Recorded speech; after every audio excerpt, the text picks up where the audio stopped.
And here with me to discuss this is Kurt Dibbov, the director of the Tahrir Institute for Middle East Policy.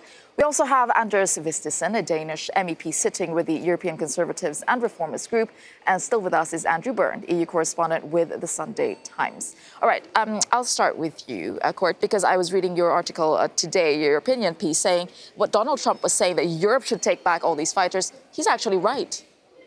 I think I never thought I would say it, but for the first time, I think that Trump is right. By the way, his intelligence service are saying this already for more than a year. And why? If we look at the history of the Mujahideen, and how Al-Qaeda started, it was exactly because some countries didn't want to take their Afghan fighters back. So what did they do? They started to wander around into the Middle East, regroup in Sudan, and then start Al-Qaeda with all the history as we know. So right now, 15,000 ISIS fighters are still wandering around Syria, Iraq, Libya, Egypt, and so forth. So this is dangerous, and this is a potential new Al-Qaeda, new Europe ISIS. should take responsibility for their foreign fighters. We have now 800 people there that we can take back, so we can make this group smaller. I think we have to take responsibility. It's not easy to take them back, too. There is a security problem, there's a money problem. I agree with that. But it's better than let them make, again, a new ISIS. Anders, should we take them back? I think not. First of all, most of these people have committed war crimes, and the best place to convict such crimes will be where the atrocities... Well, they are European citizens. Yes, many of them are double citizens, have two citizenships, but the place they have committed the crime is in Syria and Iraq, not in Denmark or Germany or Britain. And just like a Dane who committed murder in the US is convicted and tried there, they should be tried and convicted there, both because that's where the crime has been committed, but also for evidential reasons. For those with, you were getting into technicalities here, but for those with just a European citizen, you agree that they should be here taken responsibility for by their governments?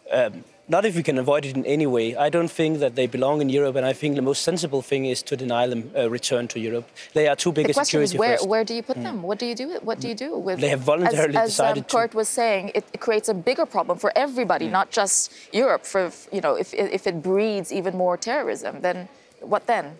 I would argue that it's better to have a security at home domestically. These are trained fighters. These are people who have come back to Europe with capabilities to commit attacks, to train others to commit attacks. Actually, the British intelligence service did say that they have capabilities. So, Andrew, what did you want to say? It's very complex. But the second layer of complexity is that many of these European citizens have wives and children who are also EU citizens. Which is, I think, the issue in the UK. Indeed, there's a court case. There's a court case in Belgium here tomorrow. Can you bring back the children of who are EU citizens, the children of jihadi fighters?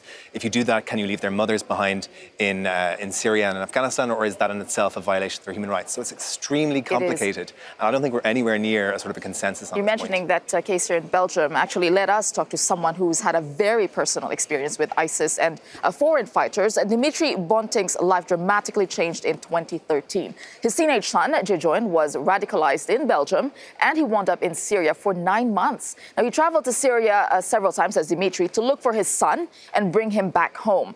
Well, his son, Jejoen, got a suspended sentence after cooperating with authorities. And Dimitri joins us now live. He is in Belgium. Dimitri, good to see you there. So I think the question that we are having here is that should they be allowed in? So your son, you were trying to bring your son back. Why should Europe be accepting foreign fighters like your son, given the potential risk that they pose to the societies? Well, I have a successful story and light in the darkness, and I really, really love this statement about the President of the United States, Donald Trump, about the statement to put pressure on the European governments to take these European youngsters back home where they belong. They are Europeans. They're born here. They grow up here in our neighborhoods. So I really love this statement of the President of the United States. It's wonderful. It's wonderful. They need to take action and responsibility, which they have in Europe.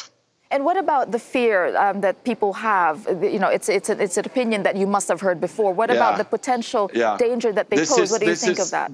This is the biggest joke ever, especially with the public opinion. Because the last days, I never have seen in my life such a kind of fake news and political recuperation. Political recuperation. I don't have other words for it. It's the responsibility of European governments. They are European youngsters.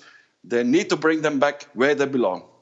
Dimitri, your son was de-radicalized, and you know he's still under protection. I believe now. What was his path like into rejoining and being part of society again?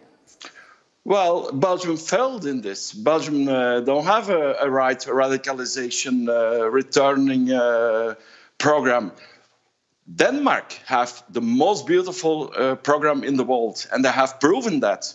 The Dutch country is a bit the same. France take already action and responsibility also. They brought the last months already more than 130 different youngsters back from Syria to France. So Denmark has proven, and not only Denmark, other Scandinavian countries also, that they succeed in this. Dimitri, just quickly, how is your son doing? Is he all right? Wonderful, but because of security reasons, we can't talk about it. All right. Thank you for joining us, Dimitri Bonting there. He went to Syria to look for his son and bring him back to Belgium. Thank you for joining us. Well, he says Denmark has a good de-radicalization rehabilitation program. You haven't taken back any foreign fighters, but of course, like many European nations, we are combating radicalization within our own society. That is a success story. His son is back here. I understand he's Belgium, not Danish, but Denmark hasn't taken back formally any foreign fighters like the US president have requested. We have had some come back, and we have had great troubles with convicting them because it's very difficult to have the right jurisprudence when the crimes have been committed so far away. And of course, we, like all European countries, try to de-radicalize, but I would say it's a mixed story whether it has been successful or not. So, what Dimitri was bringing up the role of governments in trying to de-radicalize and rehabilitate youngsters coming in. What do you think of that? How much responsibility does the state have in this? Well, I mean, it is a responsibility, obviously, but I mean, I would also like to comment on the thing that's saying, like, let them be tried in Iraq or in Syria.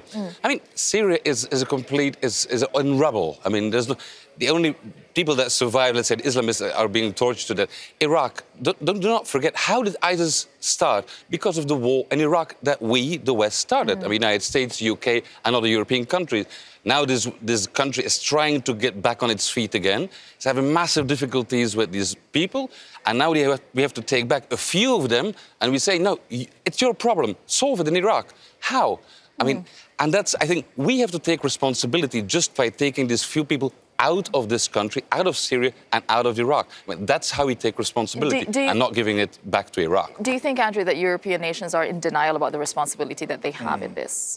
Well, I think it's extremely tricky because if these are your citizens, how do you deny them entry to your country? And the additional problem is, if ultimately you're going to be unable to deny them return to your country, is it more of a threat to have them at loose, if you like, in Syria and Iraq, where they can organise perhaps jihadi activities, or to have them prosecuted and imprisoned in a system in the European Union? I don't think we're any closer to an answer on that, but there's a risk either way. And is there a problem of tackling the root cause of radicalization? Okay, Anders. I think that in Europe there have been quite a large amount of naivete when it comes to radicalization from the European side. I think some countries are more progressed in what they're trying to do to counter radicalization and make sure that people are not following that path.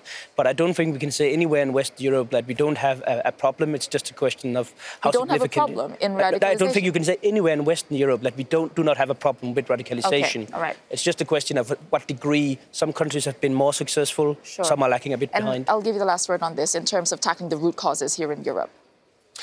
Well, I mean, we are trying to do that, I mean, European government, but not enough. But, I mean, people can be radical. The question is, when do they become violent? And, of course, they became violent when ISIS was there. So the moment that ISIS disappears, then, let's say, the violent... The rate of violence it also disappears. So what we should do is try to avoid that things like that come back. So you can be radical, you can believe in a caliphate as long as you do not do crimes. So not getting ISIS back on the ground, I think, is our most important goal. Meaning you're saying get fighters back into Europe and not leave them open and exposed to such elements in the Middle East.